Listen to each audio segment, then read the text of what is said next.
நேர செய்யும். நீங்க பார்த்துக்கொண்டு எங்களுக்கு சிரிச்சு கொண்டு இருக்கேலும் அது எனக்கு ஷோர். அதான் எனக்கு இப்ப நான் சொல்றேன் என்னென்றால் நீங்க பார்லிமெண்ட் எலெக்ஷனுக்கு பிறகு விடக்கூடாது, பார்லிமெண்ட் எலெக்ஷனுக்கு முன்னுக்கு விடணும் எங்களோட அரசியல் கையில. ஆமா, அது அப்படி செய்தாதான் நீங்க வெற்றி பெறதுக்கான சான்ஸ் இருக்கு. ஆமா, நான் இப்ப இன்னைக்கே சொல்றேன் அவங்களுக்கு. எழுத்து மூலம் எழுதி வச்சு கொண்டு இப்ப இதுல கதைக்கிறதெல்லாம் நீங்க எழுத்து மூலம் எழுதி வச்சு கொடுங்க அது உங்களுக்கு நல்லதா இருக்கும். எழுதி வச்சு okay. Political prisoners release Suranji, it will be another hike for AKD in terms of parliamentarian election. NPP ஓட winning chances increase பண்ணணும்னா because நீங்க அந்த மேப் ஸ்ரீலங்காவோட மேப் எடுத்து பாருங்க, எலெக்ஷன் பிரசிடென்ஷியல் எலெக்ஷன் ரிசல்ட்ஸோட மேப். அந்த மேப் நீங்க எடுத்து பார்த்தீங்கன்னா என்பிபியோட கலர் வேற, நார்த் ஈஸ்டோட கலர் வேறையா தான் இருக்கு. அதை நாங்க சேஞ்ச் பண்றோம்னா you will have to show that you are working for this north and east as well. அது கண்டிப்பா அவர் பண்ணுவார்ன்ற நம்பிக்கை எங்களுக்கு இருக்கு. AKD is a very genuine guy. I even cried when I saw this his house video today on YouTube. Yes. Yeah. Okay. So he's such a simple, genuine person. This is the last chance to unite our country. ஆமா. புரியுதா உங்களுக்கு? Pass this message, then we all will come behind him. Sure. Definitely I will pass tonight I can go to the live so I can pass this message. Sure. Thank you so much, Aga.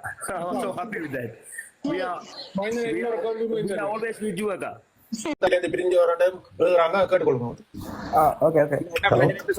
வணக்கம். கீழே அந்த கருத்து எழுதுற ஆட்கள் தயவு செய்து உங்களுக்கு மேல கதைக்க வழி இல்லைன்னா அப்படியே அந்த கருத்தை எழுதாம விட்டுட்டு போயிருங்க.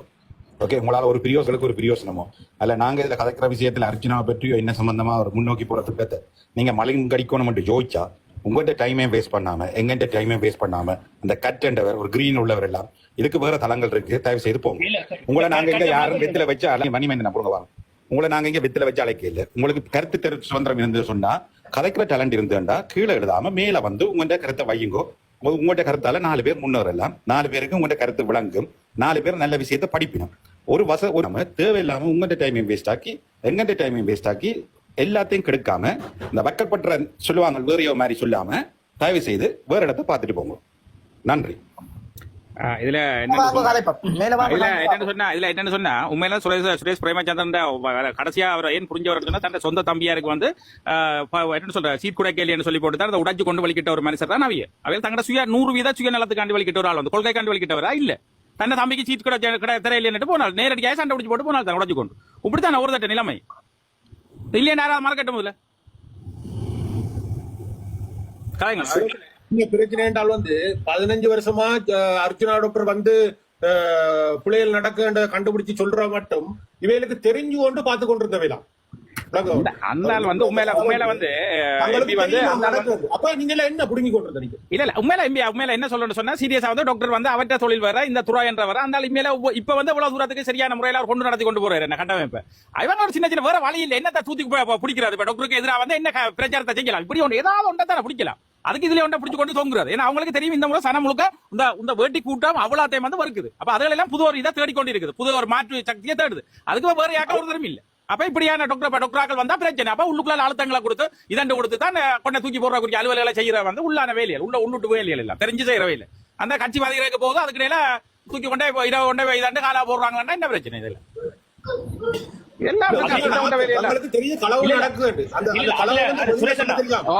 சுரேஷனா என்ன சொல்ல வந்தா ஏகேடியும் டாக்டர் அர்ஜுனா ராமநாதன் அவங்க தூக்கத்தை ஒன்றா பயணிக்கிறாங்க. அதாவது அந்த சரியா அவர் டாக்டர் அர்ஜுனா கரப்ஷனுக்கு எதிரானவர், ஏகேடி அனுரா குமரதிசனாயும் கரப்ஷனுக்கு எதிரானவர். அப்ப 2 பேரும் ஒண்டா வந்துட்டாங்கடா.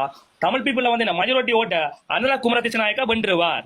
அப்ப அந்த டிஎன்ஏ பார்ட்டி தமிழ் அத பார்ட்டி எல்லாம் என்ன செய்வாங்க, எலெக்ஷன்ல ஃபெயிலியர் ஆயிடுவாங்க, தோத்துருவாங்க. அந்த பயம் இருக்குது. அதனால ஏகேடிக்கு போற பூட்ஸை பிளாக் பண்ணணும். பிளாக் பண்ணணும்னா என்ன செய்யணும், அர்ஜுனா ராமநாதனை கொண்டே பிரிசன்ல போடணும், லீட் பண்ணக்கூடாது. அப்ப அவரை உள்ள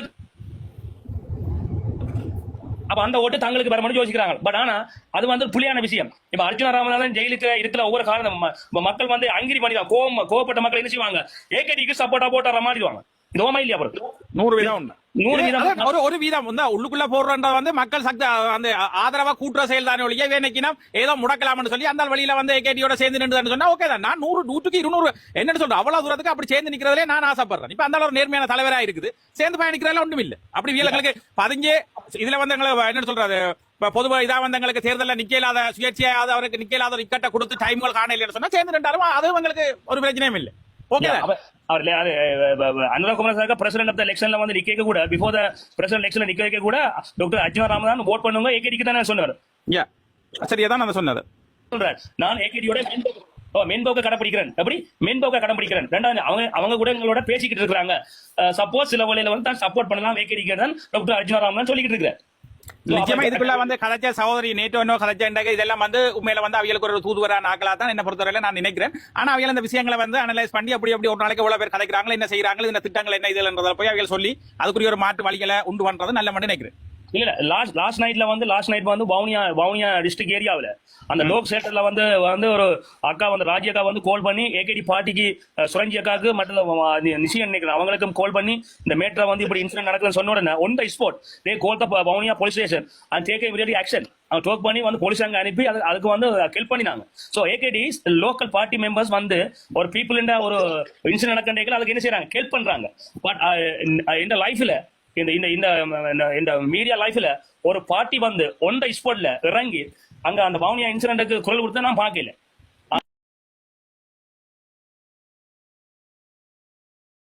எங்கள் பேணைய திருப்பம் என்பதை புரிந்து கொள்ள பழகுங்கள். இந்த டிக்டாக் லைவ்ல வந்து நாங்கள் பேசுகின்ற இந்த விடயம் குறிப்பிட்ட சில மத்தியங்கள் பின்னர் அது அணைந்து போகும். ஆனால் எதிரி டாக்குமெண்ட்ல நாங்கள் எழுதுகின்ற ஒவ்வொரு சொல்லும் நீங்கள் விரும்புகின்ற நேரம் தேடி படிக்க முடியும் என்பதை புரிந்து கொள்ள பழகுங்கள். பிரதானமான செய்திகளுக்கு முக்கியத்துவம் கொடுத்து வெளியிட்டிருக்கிறோம். தயவு செய்து என் உறவுகளே எதிரி டாக்குமெண்ட்லை சென்று பார். நாங்கள் எதிர்வரும் நாட்களில் நாங்கள் பயணிப்போம்.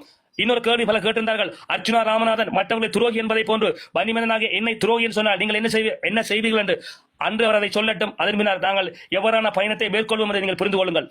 அத்துடன் நான் நிறுத்தி விடுகிறேன். துரோகிகள் என்கின்ற பட்டமானது மிக கொடிய பட்டமானது. அந்த துரோகி என்ற பட்டத்தை நீங்கள் சூட்டுவதற்கு முன்னார்கள் இந்த பட்டத்தை நீங்கள் சூட்டுவதால் உங்களுடைய மக்கள் ஆதரவு வழங்கிய மக்கள் உங்கள் பின்னால் தொடர்ந்து பயணிப்பார்களா அல்லது தொடர்ந்து இவ்வாறான பட்டங்களை நீங்கள் சூட்டுவதால் உங்களை மற்றவர்கள் தொடர்ந்து ஏற்று பயணிப்பார்கள் என்பதை நீங்கள் சற்று சிந்திக்க வேண்டும். துரோகிகள் என்று தொடராக பலரை குற்றம் சுமத்தி கொண்டு செல்வதாலும் மற்றவர்களை தேசத்துறைகளை விமர்சனம் செய்து கொண்டு நாங்கள் பயணிப்போமாக இருந்தால் அனைத்து மக்களையும் ஒரு குடையுங்கள் ஒன்றித்து இழுத்துச் செல்ல முடியாது என்கின்ற கொள்கை கோட்பாட்டில் நான் திடமாக உள்ளேன். அதனால்தான் நான் தனிநபர் தாக்குதலையும் என்றும் அனுமதி அளிப்பதில்லை.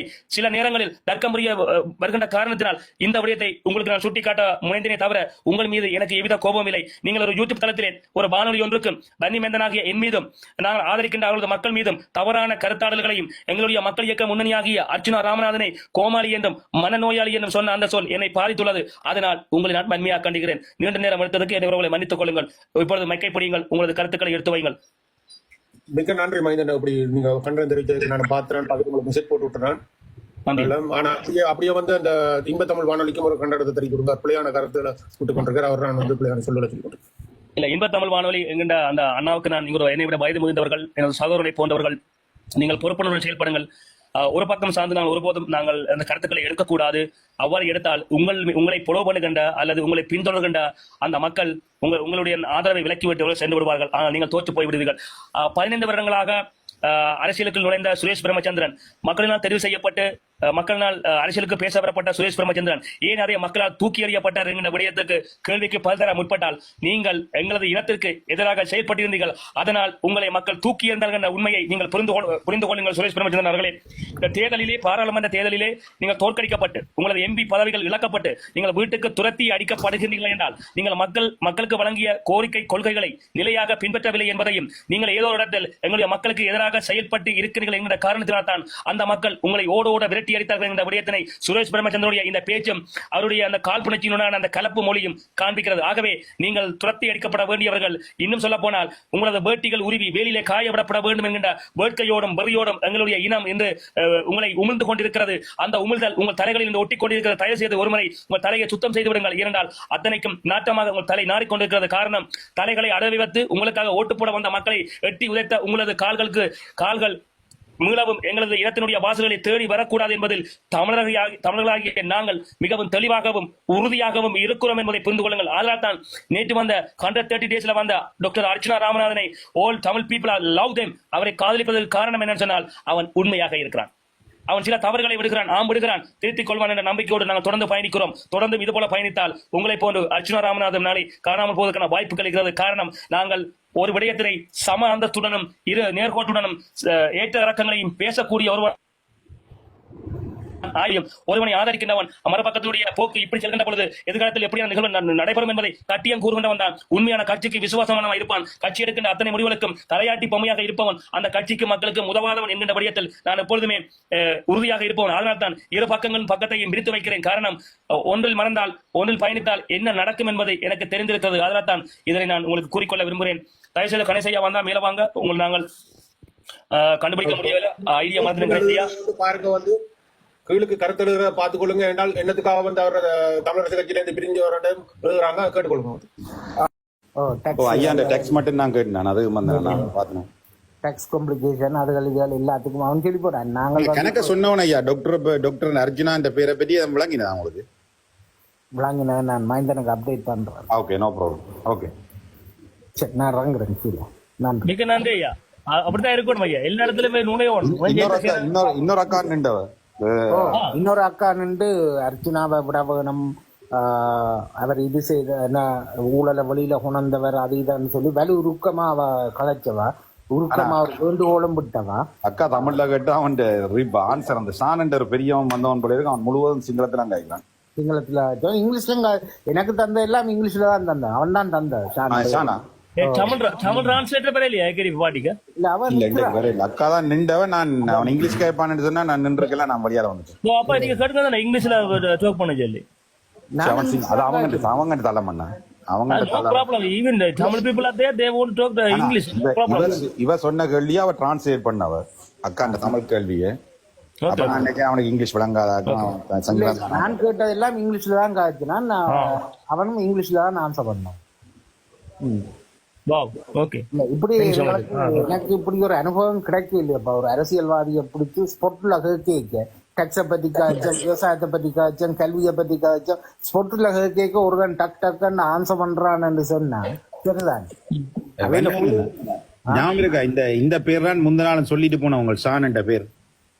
ஆமா, முதல் தரைக்குள்ள அவ சொல்லிட்டு போன அவர் தான் இதுக்கு சரியான ஆள் வருவார். ஆமா, வலு ஆளுமையானால்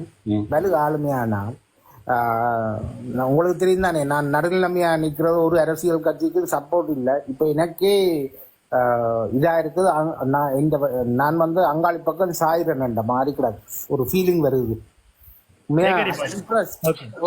இம்ப்ரெஸ்ட் அவங்க ஆன்சர் பண்ண விதங்கள், அவங்க ஹேண்டில் பண்ற விதம் வந்து என்னையே கவர்ற மாதிரி கிடக்கப்பா. உண்மையா இந்த லெவல்ல போனாங்கன்னா கட்டாயம் மெஜாரிட்டி பார்ட்டியோட வின் பண்ணுவேன். இதுவரையும் நான் எங்கண்டைய ஆக்கள் அரசியல்வாதிகள் வந்து இப்ப லாஸ்ட் 1.5 years ஒருவரையும் காணையில். இவன் கார்ல போய்க்க குடி காணையில், சரியோ சும்மா ரோட்ல போய்க்க குடி காணையில். சரி, இது உடனுக்குடனே வந்து அவங்க அந்த தேவையான கேள்விகளுக்கு தேவையான ஆக்கள் அதுல 4-5 பேர் நின்றவர், 4-5 பேர் நின்றவர். அதுல சரியான பதில்களை உடனுக்குடனே சார்ந்து போட்டு போயினோம். அர்ச்சனா பத்தி என்ன அர்ச்சனா ராமநாதன் என்ன ஐயா கதைச்சாங்க? டாக்டர் அர்ச்சனா ராமநாதன் கதைச்சத பாக்கல வந்து அவங்க கனாலம் ஃபாலோ பண்ணிருக்காங்க போல இருக்கு. என்ன டாக்டரோட டீடைல்ஸ் எல்லாமே அவனுக்கு ஃபுல்லா ஆதியில இருந்து அந்த மட்டும் முழுக்க தெரியும், முழுவதும் ஃபாலோ பண்ணிருக்கான்ற மாதிரி தான் நான் பிளங்க் எல்லாம் அவன் இத வாய்ஸ் இந்த இதுல வைக்கல சொன்ன பாத்துறேன்.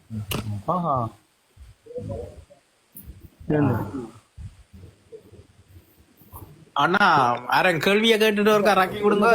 கிறிஸ் வந்து இன்னைக்கு தான் ஆட் பண்ணி விடுவோம். எல்லாரும் போய் கேள்வியை கேட்டுட்டு இருக்கா ராக்கி விடுங்க ஆக்களை. கிறிஸ் எல்லாரும் போய் மற்றது சுய நிர்ணயம் வந்து கதைக்க இல்லாதானே. அதுக்கு அர்ச்சனா பத்தியும் அந்த அக்கா வடிவாக்கா வச்சு ஒன்று இருந்தவன். அப்ப நான் மற்ற டாபிக் எல்லாம் கவர் பண்ணேன். விளங்குதான். வணக்கம். வணக்கம், நான் கிருஷ்ணா யூகே. அப்ப அவங்களோட தளத்துல நான் இருந்தேன். கிரீன்லாண்டன் இருந்து காய்ச்சி கொண்டியக்குள்ள கிக் அவுட் பண்ணி போட்டாங்க. அதுக்கு முதல்ல ராமநாதன் வந்து காய்ச்சவர், புல் விளக்கம் கொடுத்தவர். அர்ஜுனாண்ட அண்ணா வந்து புல் விளக்கம் கொடுத்தவரு.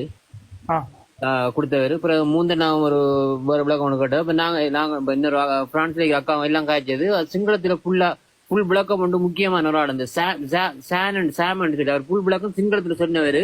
அதுக்கு பிறகு அதை தமிழ்ல கேட்கறதுக்கு இடையில கிக் அவுட் பண்ணி போட்டாங்க. இப்ப நான் அதுல வந்து ஒரு முஸ்லீம் சகோதரர் வந்து நல்ல எக்ஸ்பிளைன் பண்ணியிருந்தவர் சிங்களத்தை சொல்றது இல்லாம. அவர் வந்து துபாய் இருக்காரு நினைக்கிறேன். அவருக்கு நான் அவர் டெக்ஸ்ட் பண்ண நான் அவர் போன் நம்பரை டெக்ஸ்ட் பண்ணிருக்காரு. பிஸியா இருக்கிறாராம். வந்தோடனே அந்த புல் தமிழ் ஆக்கம் வந்து கேட்கணும். அப்போ நிறைய ஒரு அடிச்சனா டாக்டரை பற்றி புல் விளக்கம் உண்டு. அந்த சாமன்றவர் தந்தவர் புல்லா சிங்களத்துல கொடுத்தவர். அதுல விளக்கம் ஒன்றும் தெரியுது இல்ல என்ன புல்லா விளக்கம் சிங்களத்துலாம் புல்லா கொடுத்தவர் இல்ல. அதை திருப்பி கேட்கலாம் அப்போ. அதுதான் நான் ட்ரை பண்ணி கொண்டிருக்கிறேன். மைந்தன் விளங்குதா நான் சொன்னது? புல் விளக்கம் மட்டும் கொடுத்தவர். ஆனா ஒண்ணு சிங்களத்துல புல்லா கொடுத்தவர் விளங்கல. உண்மையா என்ன காய்ச்சா 2 விளங்கல. புல் விளக்கம் மட்டும் கொடுத்தவர் அர்ச்சனா டாக்டர் பற்றி. மற்றது வேற அண்ணாவும் வந்து வேற பெரிய புல் விளக்கம் இப்ப இதான் நடந்தன்னு சொல்லி ராம அண்ணாவும் வந்து புல் விளக்கம் அந்த அக்காட இதுல வந்து கொடுத்தவர் அந்த விளக்கம். உண்மையா நான் ராமநாதன் வரைக்கும் இல்ல. நான் பின்ன கடைசி கட்டத்துலதான் நான் வந்தேனா. வந்த உடனே ரிக்வஸ்ட் கொடுத்த உடனே ஏத்திட்டாவா உடனே இடம் இருந்தது அதோட ஏத்திட்டா. உண்மையா ராமநாதன் அண்ணா அவர் ரவுராமன் அழைச்சிக்க நான் இல்லையா அதுல வந்தேன். நான் இன்னைக்குள்ள அண்ணா வந்து புல் நான் காய்ச்சி கொண்டு முடிய அப்படி உங்களோட புல் சப்போர்ட் வந்து இப்படி மைந்தனாட இதை பற்றி வச்சு நான் சொன்னேன். நான் போய் காய்ச்சினான் எல்லாம் சொல்லுவேன். டாக்டரை பற்றி பொய்யான தகவல் தானே. இப்ப இவருக்கு எவ்வளவு ஆதரவு வந்து உங்களுக்கு இருக்குது. எங்களுக்கு வந்து குறைஞ்ச நாட்கள் தான் இருக்குது. இப்போ எலெக்ஷனுக்கு நிறைய நாட்கள் இல்லை. அந்த நாட்களை வந்து உங்களுக்கு அவர் வந்து வழியில அவர் வந்தா தான் எங்களுக்கு மற்ற செயற்பாடுகளை ஈடுபடலாம். நிறைய சப்போர்ட் இருக்கிறது. அவங்க அந்த சாமன்றவர் முக்கியமானவர்களாம். ஒரு முதலில் வந்தாரு தெரியாது. அவர் வந்து புல் விளக்கம் மட்டும் கொடுத்தாரு. புல்ல நல்ல இப்படி இல்லாமல் கடைசியாக விழுந்தெலும்புற செல் ஐட்டிலையும் சர்ஜரி செய்த தமிழினம் தான் நாங்கள். சோஷியல் மீடியா பயங்கரப்பா, நீங்கள் பயப்படாங்க. சோஷியல் மீடியாவை கொண்டு பப்ளிக்கோட ஜாயின் பண்ணி விட்டுருந்த பிரச்சனை. அதோட பொலிட்டிஷியன்ஸ் எல்லாருமே டிரெக்டரையும் கொண்டு வந்து எல்லாரையும் ஜெயிலில் போட்டு அதுக்கு ஆக்ஷன் எடுக்கும். நானும் அதோட போகிறேன். பொழுதுபோக்க தானே இருக்கும். எங்களை கணக்கு வரைக்கும் நான் உள்ளுக்குள்ளே கவர்மெண்ட்டுக்கு சப்போர்ட் பண்ணுற டிஸ்ட்ரிக்ட் வந்து ஜெஃப்னா மட்டும்தான். மூன்ற பிள்ளைக்காண்டி மட்டும் மெட்டர்ன் லீவ் எடுத்துக்கிறீங்க. அதால் இங்கே ஒவ்வொரு நாளும் வார பிள்ளைக்கு கன்சல்டன் இல்லை. இட்டவனே சந்தோஷம் வந்து திருப்பி பார்க்க நான் போயிட்டுருக்கேன். இப்போ நான் இருக்கிறேன் யாழ்ப்பாணம் சாவகச்சேரி வைத்தியசாலைக்கு முன்னால். இந்த கட்டிடத்தை பார்த்தீங்கன்னா தெரியும். யாழ்ப்பாணம் சாவகச்சேரி வைத்தியசாலை ஒரு 2-3 நாளாக சமூக வலைத்தளங்களில் அதிகமாக பேசப்படுற ஒரு விஷயம். இந்த யாழ்ப்பாணம் சாவகச்சேரி வைத்தியசாலை பற்றி அங்கே இருக்கிற விஷயங்கள் பற்றி பேசப்படுது. டாக்டர் அர்ஜுனா இது தொடர்பான பல காணொளிகள் வந்து தன்னுடைய சமூக வலைத்தள பக்கத்தில் ஃபேஸ்புக், டிக்டாக் போன்ற சமூக வலைத்தள பக்கத்தில் வந்து போட்டிருந்தார். அது தொடர்பாக நிறைய செய்திகள், பரபரப்பான பல விஷயங்கள் வந்து பேசப்படுது. இப்போ நான் இந்த சாவகச்சேரி வைத்தியசாலைக்குள்ளே போயிட்டு என்ன விஷயம் இங்கே இருக்குது, நேரடியாக நம்ம டாக்டரை சந்திக்கக்கூடியமா இருக்குமா, இந்த மாதிரி விஷயங்களை பார்க்க போகிறோம். அவர்கிட்ட இருந்து நேரடியாக இந்த தகவலை எடுத்துக்கொள்ள போகிறோம். இங்கே இருக்கிற பல விஷயங்கள், அதாவது எவ்வளோ வசதிகள் இருந்தும் இந்த வைத்தியசாலை சரியாக பேணப்படலை, நோயாளர்களுக்கு சரியான சிகிச்சை அளிக்கப்படலை, அதுக்கான வசதிகள் இல்லை, வசதிகள் இருந்தும் அது வந்து சரியாக செயற்படுத்தப்படுறதில்லை, வைத்தியர்கள் இருந்தும் கூட அந்த சேவை சரியாக நடைபெறலை. இந்த மாதிரி பல குற்றச்சாட்டுகள் முன்வைக்கப்பட்டு இந்த வைத்தியசாலை தொடர்பாக பல நாட்களாக பேசப்படுகிறது. நம்ம உள்ளே போயிட்டு வைத்தியர்கிட்ட, அதாவது டாக்டர் அர்ஜுனாவை நேராக சந்திக்க கிடைச்சா அவரோட இது தொடர்பான விஷயங்களை கேட்டு என்ன அப்படின்றத நேரடியாக நிறைய தெரியும். எல்லாருக்குமே என்ன நடக்கு அப்படின்றது தெரியும். இனி என்ன நடக்க போகுது, அடுத்து என்ன விஷயம் இந்த செய்திகள் இந்த விஷயத்தில் இருக்குது அப்படின்றத கூட இந்த வீடியோவில் பார்க்கக்கூடியதாக இருக்கும். வாங்க உள்ளே போயிட்டு பார்க்கலாம்.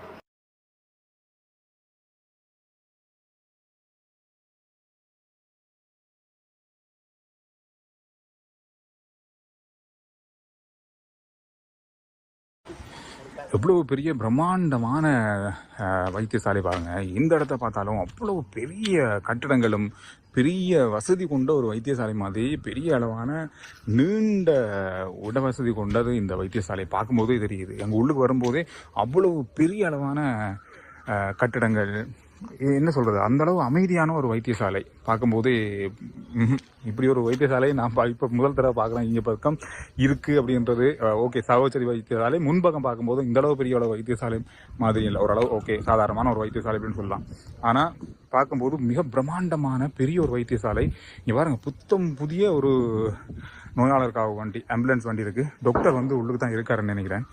உள்ளே போனால் பார்க்கக்கூடியதாக இருக்கும். பார்ப்போம் டாக்டர் நம்மளோட பேசுகிறான்னு தெரியலமா. எப்படி இவ்வளோ ஓகேயா எடுத்துறீங்களா? என்ன எவ்வளோ நேரம் எடுத்தீங்களா? 3 மணி நேரம் எடுத்தீங்களா? 1 மணி தேலமா? Okay okay. டாக்டர் எப்படி இருக்கீங்க? நல்லா இருக்கீங்களா? நீங்க சொல்லியா எனக்கு தெரியும். சந்திரன் நீங்க தான் சொல்லிதான் எனக்கு தெரியும். டாக்டர் எப்படி இருக்கீங்க? ஓகே. இல்ல இல்ல ஒரு பிரச்சனை. என்ன நிலையில இருக்கு, என்ன மாதிரி இருக்கு, எப்படி போகுது, என்ன செய்ய, அடுத்த கட்டம் என்ன இருக்கு? இப்போ அண்ணன் உண்மையாக சொல்கிறேன்னு சொன்னாலும் இப்போ ஒரு 3-4 நாள் வந்து வடிவாக சொல்கிறேன். இப்போ என்ன பிரெயின் ஸ்டக் ஆகுது அடிக்கடி, ஃபோன் மாதிரி அடிக்கடி ஸ்டேட்மெண்ட் கொடுத்து வெள்ளி இது வந்து இப்போ நான் இங்கே வந்து இப்போ ஜூன் மாதம் 14ஆம் தேதி இங்கே வந்து இது எடுத்தேன் நான். இப்போ இன்றைக்கு 26 நாள் கெஸ் பண்ண 7ஆம் தேதி அண்டால் 14 அங்கால 30 ஆண்டால் சரி ஏதோ 28 மணி வச்சு விடுங்க. நான் வந்து இவ்வளோ காலம் வந்து இப்போ டெவலப் பண்ணுறேன்னு சொல்லி கிட்டத்தட்ட இப்போ ஒரு 6 நாள் தான் சீரியஸான இஷ்யூவாக போய் கொண்டு வரும். உண்மையாகவே இது ஒரு டைப் பி ஹாஸ்பிட்டல். உண்மையாக சொல்கிறேன்னு சொன்னால் ஷோர்ட்டாக சொல்கிறேன் உங்களுக்கு, லைன் மினிஸ்ட்ரி ஹாஸ்பிட்டல்ன்ற ஜெப்னா, அதாவது கொழும்பு தான் நேராக கண்ட்ரோல் பண்ண ஒரு தரம் ஒன்றும் செய்யலாம். இது ப்ரொவின்ஷியல் ஹாஸ்பிட்டல்னு சொல்கிறது, டைப் பிஎம்சின்னு சொல்கிறது. அந்த காலம் 8 மணி மட்டும் வச்சிருப்பேன் நம்ம, அது ப்ரொவின்ஷியல் ஹாஸ்பிட்டல். அதை விட பிஎம்சின்னு சொல்கிறது, அதுக்கப்புறம் டிவிஷனல் ஹாஸ்பிட்டல். டிவிஷனல் ஹாஸ்பிட்டல்ன்றது வந்து ஒரு சர்ஜரி வசதி ஒன்றும் இல்லை, பட் தியேட்டர்ஸ் எல்லாம் போர்ட்ஸ் எல்லாம் இருக்கும். அதுக்கப்புறம் type C, type B, type ஏன்னு போகும், அவ்வளோதான். அதை விட டிஜிஹெச்சும் வரும், டிஸ்ட்ரிக்ட் ஜெனரல் ஹாஸ்பிட்டலும் வரும். இந்த தான் ஓர்டர். நாங்கள் பிஎம்சியும் இல்லை, டிவிஷனல் ஹாஸ்பிட்டலும் இல்லை, டைப் சியும் இல்லை, type B hospital. So type B ஹாஸ்பிட்டலோட போய் நீங்கள் உதாரணத்துக்கு வாத்துப்பீட்டி வேலை போய் பார்த்தீங்கன்னா அங்கே 40 கன்சல்டன்ட் 200 எம்ஓஸ், இங்கே 4 கன்சல்டன்ட் 25 எம்ஓஸ். விலங்கு தானே பண்ணது. அது என்னன்னு சொன்னால் எங்கள் டாக்டர் வந்து கார்டை டிவிஷன் பண்ணி எடுக்கல. மற்றது 4 ஸ்பெஷாலிட்டியுமே இருக்குது, மெடிசின், சர்ஜரி, ஜெனோப்ஸ், மற்றது பீடியாட்ரிக் இதுவுமே இருக்குது. பட் இதில் பெர்மனண்ட் கார்டில் இருக்கிறது வந்து விபிஓரால் மட்டும்தான் இருக்கிறா, அதை மெடிசினுக்கு மட்டும்தான் இருக்கிறா. எல்லா ஃபெசிலிட்டிஸும் இருக்குது, பில்டிங் எல்லாத்தையும் சுற்றி பாருங்க, பில்டிங்ஸ் எல்லா ஃபெசிலிட்டிஸும் இருக்குது. ஆனால் என்ன இஷ்யூஸ்ன்னு சொன்னால் டாக்டர்ஸும் 25 பேர் இருக்கணும். அந்த மேனேஜ்மெண்ட் வந்து இவ்வளோ ஆழம் பிரச்சனை இருந்தது. டாப் லெவல்லேருந்து பாட்டம் லெவல் வரைக்கும் மேனேஜ்மெண்ட் இஷ்யூவாக இருந்தது. இப்போ நான் சொல்ல கூட நான் தான் பெஸ்ட் மேனேஜர் அதில் இதுன்னு சொல்லி, அதாவது நாங்கள் என்ன சொல்கிறேன், அதாவது வந்து அதை எஃபிஷியன்சி சரியான குறைவாக இருந்தது. உதாரணத்துக்கு சிம்பிளாக சொல்கிறேன், நாங்கள் அதாவது ஒவ்வொரு டிஸ்ட்ரிக்டும் வந்து டெவலப்மெண்ட்டுக்கு ஒரு ஃபண்ட் அலோகேட் பண்ணுறது தானே. அதில் வந்து இப்போ உதாரணத்துக்கு ஈக்குவலாக தான் இப்போ எல்லாரும் அடிப்படை இருந்தாலும் மினிஸ்டர் போய் அங்கே இப்படி அந்த பார்லிமெண்ட்டில் வந்து டிபேட்டில் எல்லாமே ப்ரொபோசல் பண்ணுறது, அந்த பட்ஜெட் போடுறது தானே. அப்போ எங்களுக்கு வந்து சும்மா சொல்கிறேன் நாலேஜ் எல்லாம் 800 மில்லியனோ பில்லியன் பேர் வந்து வைங்க, நாங்கள் அதில் 10 மில்லியனை மட்டும் தான் யூஸ் பண்ணுவோம். அதாவது கிராஃபில் எங்களுக்கு படிப்பு கேட்கல. ஒவ்வொரு டிஸ்ட்ரிக்டும் வந்து 98% பாய்ச்சிருக்கு, 92% பாய்ச்சிருக்கு, 98% பாய்ச்சிருன்னு இருக்கும். கண்ணை முடிக்கொண்டு அடிக்கலாம். இது ஜாழ்ப்பாணம் வந்து 6%, 5%, 12%, 20% அதில் பாவிக்கப்படுறதே இல்லை. வார காசு திருப்பி கவர்மெண்ட் அது படிப்பு கேட்க சார் மேலே சொல்லிடுன்னு சொன்னால் கவர்மெண்ட்டுக்கு சப்போர்ட் பண்ணுற டிஸ்ட்ரிக்ட் வந்து ஜெஃப்னா மட்டும்தான். ப்ரொவின்ஸ் அதை விட ஸ்பெஷலாக அதுதான் பெஸ்ட் டிஸ்ட்ரிக்ட். ஏனெண்டா கவர்மெண்ட்டுக்கு ஒரு பிரச்சனையும் கொடுக்குறது வார காசு திரும்பி வார காசு எப்படி ப்ராஜெக்ட் மேனேஜ் பண்ணுறது தெரியாது, அதை எப்படி இம்ப்ளிமெண்ட் பண்ணுறது தெரியாது, உள்ளுக்குள்ள அடிபாடு, அந்த ஹாஸ்பிட்டல் கொடுக்குற இந்த ஹாஸ்பிட்டல் பிரதேசவாதம், உங்களுக்கு சாதிவாதங்கள் உங்களுக்கு தெரியும் விஷயம். அது ஒரு இம்பார்ஷியல் இல்லாமல் ஒழுங்கான மேனேஜ்மெண்ட் செய்திருந்தோம்னு சொன்னால் பெஸ்ட் மேனேஜ்மெண்ட்டாக போயிருக்கும். இன்னொரு புவர் மேனேஜ்மெண்ட் கூட சின்ன எக்ஸாம்பிள்னு சொல்கிறேன். எங்கள்கிட்ட எனக்கு இப்போ சொல்ல போகிற பெரிய குற்றச்சாட்டு வந்து ப்ரெக்னெண்ட்டாக இருக்கிற ஒரு 2-3 டாக்டர்ஸ் வந்து நான் ரிலீஸ் பண்ணி விட்டுட்டேன். மெட்டர்னிட்டி லீவில் இருக்கிற டாக்டர்ஸ் வந்து அது வந்து மெட்டர்னிட்டி லீவில் போயிடும். முதல் 84 நாள் வந்து ஃபுல் பேயில், அடுத்த ஹாஃப் பேயில் 80 நாள் அப்படி போயிடும். அப்போ மெட்டர்னிட்டி லீவில் இருக்க ஒரு மனிதாபிமானம் இல்லாமல் ரிலீஸ் அடிச்சு விட்டுட்டேன்னு சொல்லி. அது என்னன்னு சொன்னால் எங்கள்கிட்ட 4 கார்டர்ஸ் தான் இருக்குது. அதில் ஒரு கன்சல்டன் ஒரு ஆள் இருக்கிறா, கன்சல்டன் இல்லை, அவள் ஆக்டிங் கன்சல்டன் ஃபாரின் ட்ரைனிங் போயிருக்கிறா, வெரி இன்ஃப்ளூயன்ஷியல் பர்சன். அவள் வந்து 2 இயர்ஸ் வந்து வேலை பண்ணி கொண்டிருக்கிறா ட்ரான்ஸ்ஃபரை, அதாவது ட்ரான்ஸ்ஃபர் எப்பயோ போயிருக்கணும், முன்னருக்கு போகாமல் இருக்கிறா. She's my batchmate as well. அப்போ நான் அவாட்ட கேட்குறேன் வந்து கால் பண்ணி அம்மா நான் தியேட்டர் ஸ்டார்ட் பண்ண போகிறேன், நீங்கள் ஆகஸ்ட் 1 வேலைக்கு வருவீங்களா? அதை அவங்களோட ஃபுல் பே முடிஞ்சு ஹாஃப் பே, அதை 84 போனால் 6 மாதம் கழிஞ்சா அப்புறம் நீங்கள் வேலைக்கு வருவீங்களா, இல்லாட்டி அங்கால நோப்பையும் அடிச்சுட்டு ஃபாரினுக்கு போக போகிறீங்களா? ஓகே சரி, ஓகே அது சரி. அப்போ அதாவது 1 வருஷம் 2 வருஷம் வேற ஆவிட போகிறீங்களா, இல்லாட்டி ஆகஸ்ட் 1 வருவீங்களா? அப்போ அதை பற்றி உங்களுக்கு நான் ஆன்சர் சொல்ல வேண்டிய தேவையில்லைன்னு சொல்லி அது என் ரைட்ஸ்ன்னு சொல்லி. அப்போ ஒன்றும் இல்லை, நீங்கள் உங்களோட பிள்ளைக்காண்டி மட்டும் மெட்டர்னல் லீவ் எடுத்துட்டு இருக்கிறீங்க, அதால் இங்கே ஒவ்வொரு நாளும் வர பிள்ளைக்கு கன்சல்டன்ட் இல்லை. ஓகே, ஒரு நாளைக்கு 100 பேஷண்ட்ஸ் பீடியாட்டிக் வருதுன்னா 100 பேஷண்ட் வந்து இது இல்லை. அப்போ இந்த ஹாஸ்பிட்டலில் கட்டி எழுப்பி பீடியாட்டிக் போட்டு கட்டி எழுப்பினா டாக்டர் பார்த்து பிரியா இவா வராதால அவள் வந்து கைட்ஸில் விளையிறா, அங்கே 3 நாள் இங்கே 3 மணி நேரம் டெம்பரரியாக எடுத்துருக்கிறான். அவள் வந்து பேஷண்ட்ஸ் பார்த்துட்டு போவா, 24 hours வந்து காவ் பண்ணுவான், அதாவது ஓவர் த ஃபோன் காவ் பண்ணுவான். அப்படி ஒரு டாக்டர்ஸுமே செய்ய மாட்டோம் உலகத்தில். பெரிய உதவியான்றது. அவக்கும் 2 பிள்ளை 2 வயசுலையும் 5 வயசுலையும் இருக்குது. அப்படின்னு வந்து செய்கிறாங்க. ஃபேமிலி சப்போர்ட் இல்லை. ஹஸ்பண்ட் வந்து அனஸ்தெட்டிஸ். அப்போ ஹஸ்பண்ட் 20 மதியம் ஹாஸ்பிட்டலுக்கு போயிடுவார், டாக்டர் தரேன்னு சொல்லி. அப்போ அவள் அம்மா அப்பாவும் இல்லாமல் பிள்ளைகளை காரில் வந்து வச்சுருந்தேன், ஏசியை போட்டுட்டு அப்படி தான் கிளாப் பண்ணுறது. அப்போ நானும் வந்து அவளுக்கு சரியாக சப்போர்ட் பண்ணியிருக்கேன், ரூம் அரேஞ்ச் பண்ணி தரேன்னு சொல்லி. அப்போ நான் யோசிச்சேன்னா அக்கா நாங்கள் இப்போ சர்ஜரி இல்லை ஃப்ளோரில் என்ன வந்து மெயின் இஷ்யூ இந்த ஹாஸ்பிட்டலில் வந்து இந்த 3 ஃப்ளோர்லையுமே